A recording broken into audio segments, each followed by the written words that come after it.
I never thought I'd be defending my front yard like it was some kind of sacred battleground.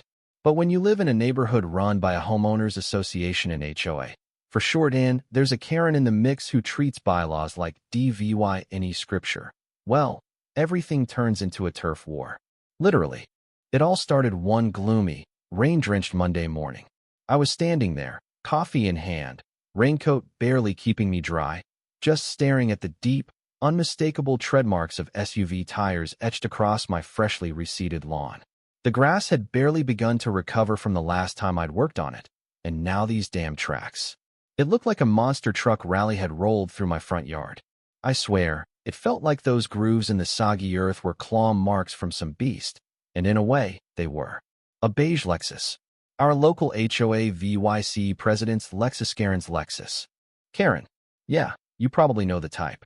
The woman who holds a tape measure to your hedges and sends passive-aggressive emails about your flowers being a shade too VY brand or your mailbox being 2 inches too tall. She's the kind of person who makes it her mission to enforce every tiny little rule in the HOA handbook, rules no one else seems to care about but her. She has a sharp jawline, a sharper tongue, and a permanent frown like she just ate a lemon. And, of course, she's always clutching that damn HOA handbook like it's the Constitution, looking for ways to make life more miserable for everyone around her. And let's not forget her crown jewel of an achievement, the HOA power she'd weaseled herself into. It's not official power, but somehow, she managed to get on every committee, even though her only real job was making sure no one parked their car more than 6 inches from the curb. She wasn't even the president of the HOA, but in her mind, she was the queen. And that Lexus? That Lexus was her royal chariot. So back to my lawn. I just stood there, staring at the tire tracks, and that's when it hit me. Of course, it was Karen. Who else would drive across my lawn like it was some shortcut on Waze?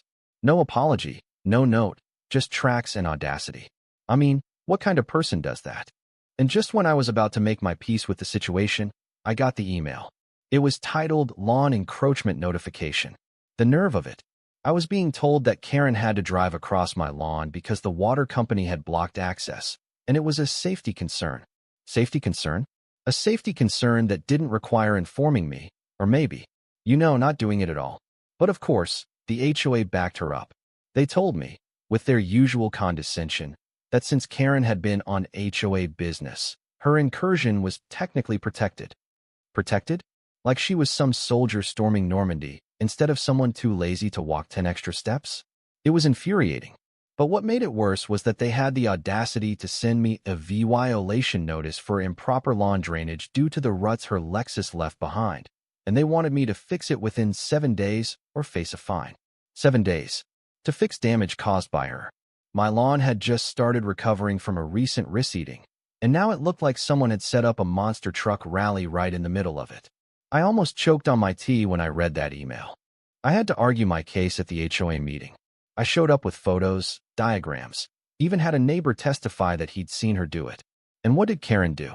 She just smiled, threw out some nonsense about unsubstantiated allegations, and the board, well, they were all sipping the same Kool-Aid. They voted to uphold the violation. And that was the moment. That was when I realized I'd had enough. I'd been playing nice all this time, following their ridiculous rules, and what did I get in return? A fine for something I didn't even do. So you know what? If they wanted a petty war over my property, I was about to give them one. But not just any war, a war they wouldn't be able to win. I wasn't going to yell or create a scene. I didn't need to engage in screaming matches or sabotage their bake sales. No, I had a better plan. Something irreversible. Something wet, something heavy, and something that would turn my lawn into a fortress that Karen would never drive across again. And the best part? It would be completely HOA compliant. But here's the thing with long SUV, gotta play it right. You can't go charging in, guns blazing. You've got to let your enemy feel safe before you strike. So for the next week, I played the part. I smiled during garbage day. I waved from the porch. I even trimmed my rose bushes into perfect little regulation spheres. On the surface, everything looked normal. But underneath, I was plotting like a VY lane in a Bond MOVIE. Meanwhile, Karen, flushed with her latest VY Tory, decided to step up her game. First, it was anonymous complaint swan about my trash bins being VY Cybele from the sidewalk. They weren't. Then it was my porch light being too bright. Finally, the piece de resistance.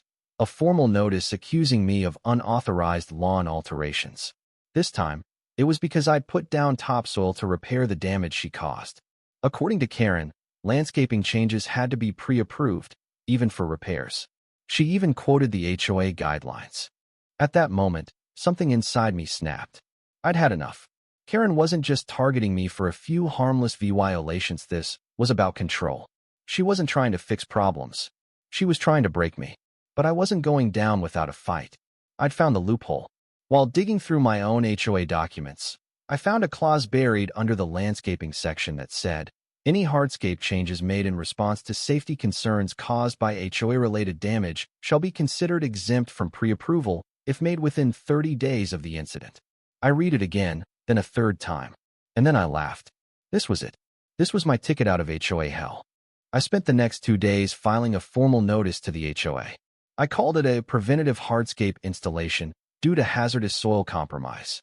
I even made a diagram showing the runoff pathways complete with arrows.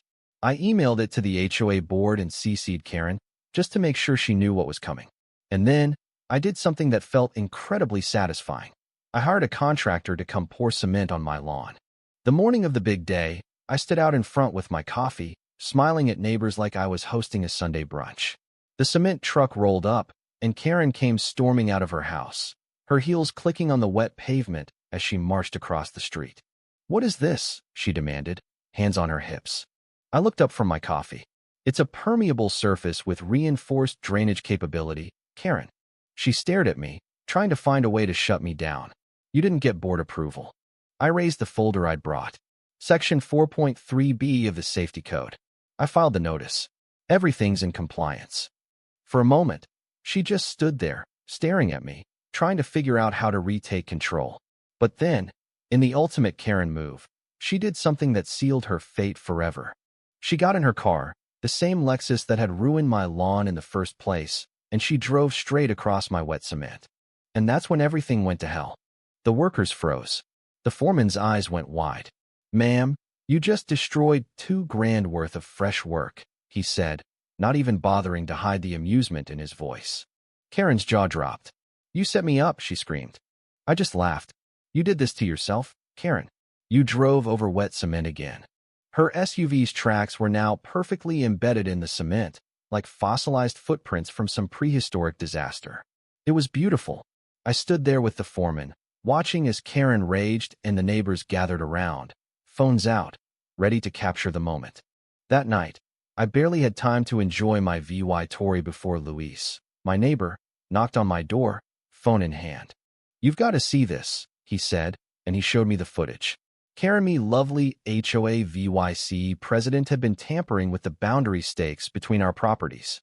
She'd moved them 3 feet into my yard to steal part of my land. And that wasn't all. She'd been planting fake complaints, forging HOA logos, and sabotaging my lawn all along. The next day, I compiled all the footage and sent it to the HOA board, the city council, and my lawyer. A few days later, an investigator came to her door, followed by the police. It wasn't just about the cement anymore. It was about Karen's entire reign of terror. The HOA board quickly called an emergency meeting, and within weeks, Karen was suspended, the fines were refunded, and her Lexus, still covered in dried cement, was sitting unused in her driveway. As for me, well, I got the last laugh. A few weeks later, we hosted a community gathering called Concrete Day. It wasn't just about the cement slob, it was about reclaiming our neighborhood from a tyrant. And as part of the celebration, we installed a replica of the cement slab right in front of Karen's house. Every time she leaves her driveway, she has to pass it, a permanent reminder of her fall from grace. But here's the kicker. Every night, a solar spotlight shines down on it, illuminating her greatest mistake for the whole neighborhood to see. So, tell me, what would you have done? Would you have fought back, or just let Karen continue her reign? Leave your thoughts in the comments below, and don't forget to like and subscribe. If you've ever had a Karen in your neighborhood, share your story, we'd love to hear it. Let's keep this conversation going.